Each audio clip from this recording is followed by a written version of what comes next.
My dear student, आज आपका फिर से शिक्षा विकल्प चैनल पर स्वागत है। मैं रितेश मिश्रा क्लास 12th का फिजिक्स का चैप्टर नंबर 1 का न्यूमेरिकल लेकर आ गया हूँ। ये जो मेरा सीरीज स्टार्ट हो रहा है कंटिन्यू चलता रहेगा और लगभग पूरा फिजिक्स का जितने भी न्यूमेरिकल हैं एनसीईआरटी से उसको सॉल्व कराया जाएगा। ये मेरा आज से शुरुआत होता है, इसका शंखनाद होता है इस चीज़ का। तो आप लोग जो लोग भी नए आए हैं चैनल को सब्सक्राइब करके वीडियो को लाइक करके कंटिन्यू जना, जिससे जो भी आने वाला वीडियो आप लोग को दिया जाए बहुत अच्छे से समझ में आ जाए। तो हम शुरुआत करेंगे। तो हमारा जो पहला क्वेश्चन है आप लोग स्क्रीन पर देखें। पहला क्वेश्चन जो है, वायु में एक दूसरे से 30 सेंटीमीटर की दूरी पर रखे दो छोटे आवेश गोलों पर क्रमशः 2 × 10⁻⁻7 तथा 3 × 10⁻⁻7 कूलाम के आवेश है, उनके बीच कितना बल है। आप लोग क्वेश्चन ध्यान से देख लीजिए, अब इसको हम लोग समझेंगे। देखिए क्वेश्चन में कह रहा है कि वायु में, देखिए क्वेश्चन नंबर 1 है, वायु में एक दूसरे से 30 सेंटीमीटर की दूरी पर, देखिए यहाँ पर ऐसे एक बिंदु यहाँ पर है, एक बिंदु यहाँ पर है, दोनों के बीच की जो दूरी है 30 सेंटीमीटर है।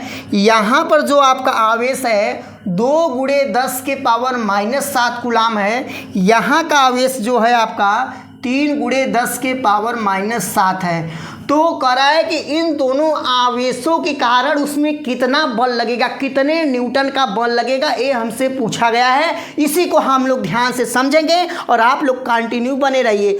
देखिए सबसे पहले आप लोग को मैं बताया हूँ, जो एक नियम बताया था जिसको कहते हैं कूलाम का नियम। कूलाम के नियम ने बताया था, एक फार्मूला बताया था, F बराबर 1/4πε0 Q1 Q2/r² होता है। ये फार्मूला बताए थे। तो सबसे पहले आप लोग क्वेश्चन को जब पाया करिए क्या क्या वैल्यू दिया है उसको भी नोट कर लिया करिए। तो देखिए यहाँ पर हम फार्मूला यहाँ पर लिख दिए। तो देखिए अब हमें एक Q1 का वैल्यू दिया है, Q1 का जो वैल्यू है 2 × 10⁻⁻7 दिया है। उसके बाद Q2 का वैल्यू आप लोग देखिए 3 × 10⁻⁻7 दिया है। अब देखिए अब दोनों के बीच में जो आपका दूरी दिया है, यानी R का जो वैल्यू दिया है 30 सेंटीमीटर दिया है। यहाँ पर आप लोग को समझने लायक प्रश्न है कि 30 सेंटीमीटर को हम यूज नहीं करेंगे, इसको मीटर में यूज करेंगे। तो यहाँ पर आप बेसिक चीज़ समझ लीजिए, क्योंकि क्लास 12th में मतलब बायोलॉजी की साइड से भी, मतलब बायो से भी होते हैं, मैथ से भी होते हैं। तो मैथ वाले के लिए थोड़ा आसान हो जाता है, लेकिन बायोलॉजी वाले के लिए थोड़ा टफ हो जाता है फिजिक्स का न्यूमेरिकल। तो उनको मैं बता देना चाहता हूँ, सबको बता रहा हूँ। तो देखिए हमें 30 सेंटीमीटर को मीटर में बदलना है। तो सबसे पहले आप लोग को याद होना चाहिए कि 1 मीटर में 100 सेंटीमीटर होता है, इसको आप लोग याद कर लीजिए। देखिए मीटर बड़ा होता है, सेंटीमीटर छोटा होता है। सेंटीमीटर जो आप लोग छोटा वाला स्केल देखे होंगे तो उसमें छोटा छोटा देखिए उसमें सेंटीमीटर में रहता है, और मीटर तो इतना बड़ा सा रहेगा।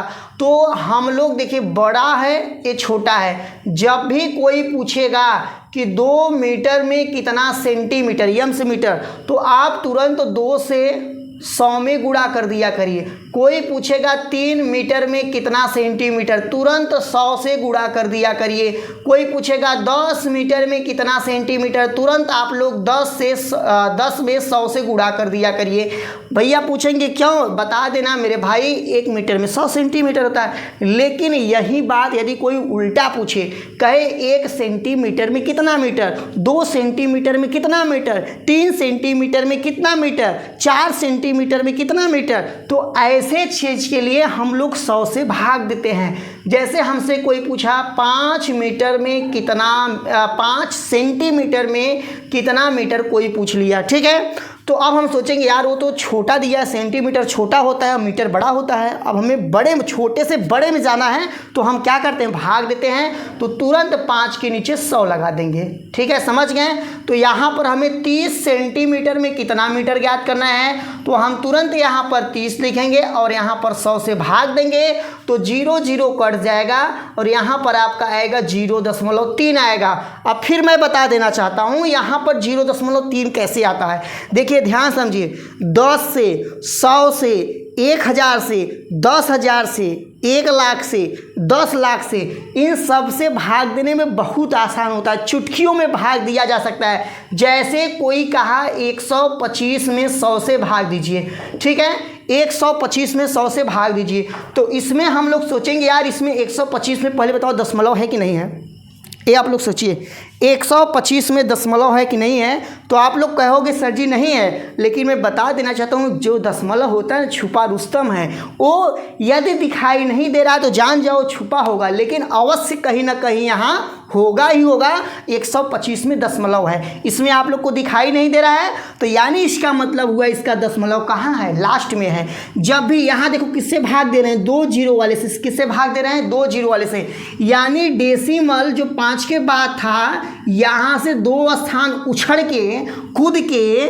आ जाएगा 1 और 2 के बीच, यानी 1.25 हो जाता है, ठीक है। उसी प्रकार देखिए 0 0 कट गया, यानी हमें 3 में 10 से भाग देना है, यानी 1 0 है तो दशमलव यहाँ था उछड़ के आ गया यहाँ, यानी 0.3 हो गया। इतना आप लोग समझ गए। तो यानी मैं यहाँ पर लिख सकता हूँ जो एक 30 सेंटीमीटर होता है 0.30 मीटर, 0.3 मीटर होता है, ठीक है। अब हम इसी फार्मूले पर वैल्यू रखेंगे, अभी उसको इरेज कर देंगे, आप लोग उसको नोट करना हो नोट कर लीजिए, नहीं तो समझ लिए बहुत है।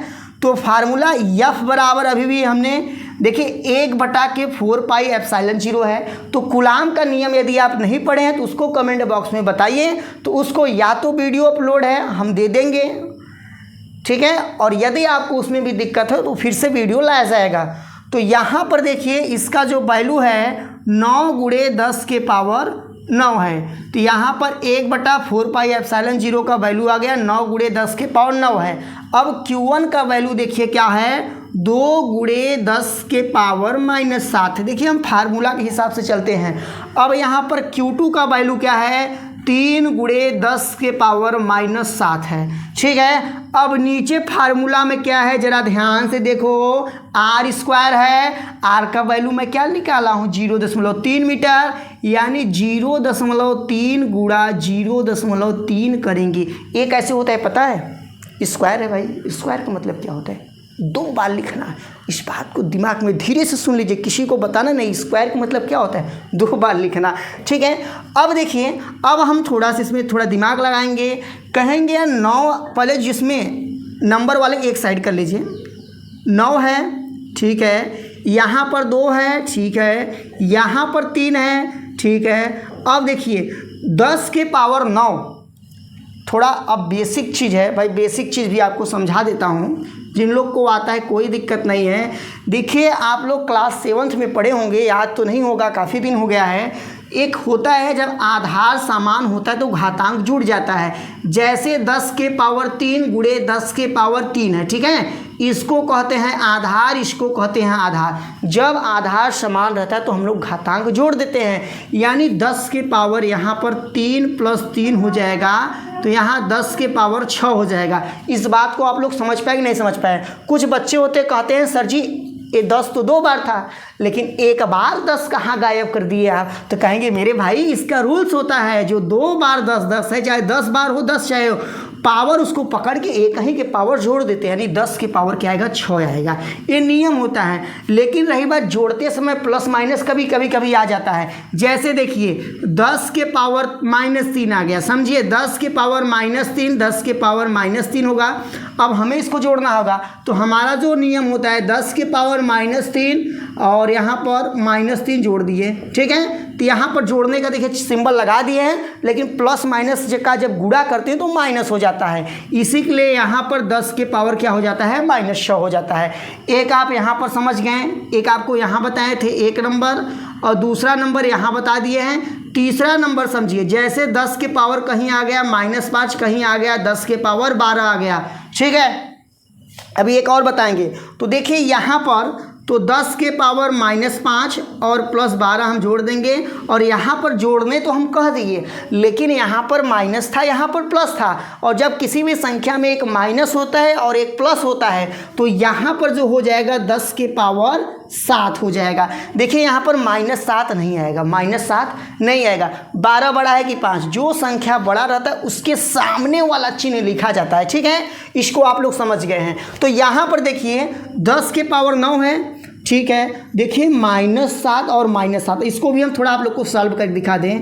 देखिए 10 के पावर -7 है और 10 के पावर -7 अभी बताए हैं जस्ट, तो यहाँ पर क्या हो जाएगा 10 के पावर -14 हो जाएगा। -7 जुट गया। लेकिन अभी एक लोग को और सॉल्व करना है, 10 के पावर 9 को सॉल्व करना है। देखिए एक सिंबल माइनस का और एक सिंबल प्लस का, यानी 10 के पावर -14 और +9 करेंगे तो यहाँ 10 के पावर आपका हो जाएगा -14 + 9 घटाएंगे तो -5 आएगा। यहाँ -5 कैसे आया? -5 इसलिए आया क्योंकि 14 बड़ा है कि 9, 14 बड़ा है और 14 के सामने किसका सिंबल है? माइनस का सिंबल है, इसलिए वहाँ पर माइनस लगाया गया है। आप लोग को यहाँ कम दिखाई दे रहा था तो इसको सही कर दिए हैं। तो यहाँ पर देखिए 10 के पावर -14, 10 के पावर मतलब +9 है तो घट के 10 के पावर -5 आ जाएगा। इसको समझिए। अब हम यहाँ समझते हैं। तो यहाँ पर देखिए 9, 2, 3 को अलग कर दिए। अब देखिए अब बता दिए 10 के पावर यहाँ क्या आ रहा है? -5 आ रहा है। इतना आप लोग समझ गए। अब यहाँ पर देखिए नीचे क्या है? 0.3, 0.3 इसका गुणा कराएंगे तो 0.09 हो जाएगा। 0.09 हो जाएगा। ये भी बता दें कैसे? देखिए यहाँ पर 0.3 का जब गुणा 0.3 में कराते हैं तो 3 त्रिका 9 होता है, ठीक है। दशमलव का हिसाब किताब करते समय एक स्थान बाद यहाँ है, एक स्थान बाद यहाँ है, यानी 2 स्थान बाद लगेगा, यानी यहाँ पर लगेगा। दशमलव के पहले 0 लगा देते हैं। इतना हो गया। अब हमें इसको सोचेंगे काटने के लिए। देखिए काटने के लिए हम लोग को दशमलव दिक्कत कर रहा है ना, तो हम सिंपल सा 100 से गुणा करा दें ऊपर, 100 से नीचे गुणा करा दें। जैसे ही 100 से इसमें गुणा कराएंगे वो तो अपना एडजस्ट कर लेगा। यहाँ पर जब हम लोग 100 से गुणा कराएंगे क्या बन जाएगा? ये 9 बन जाएगा, यानी ये 9 बनेगा, यानी ये दोनों लोग कट जाएंगे क्योंकि 100 से ही तो 9 बना है, तो 9 से 9 कट जाएगा। अब ऊपर आपका बचा है 3 दूना 6 बचा है। अब यहाँ थोड़ा 100 है ना, 100 है तो यहाँ पर 100 का गुणा करा देंगे, 3 दूना 6 और 2 0 यानी 600 आ जाएगा।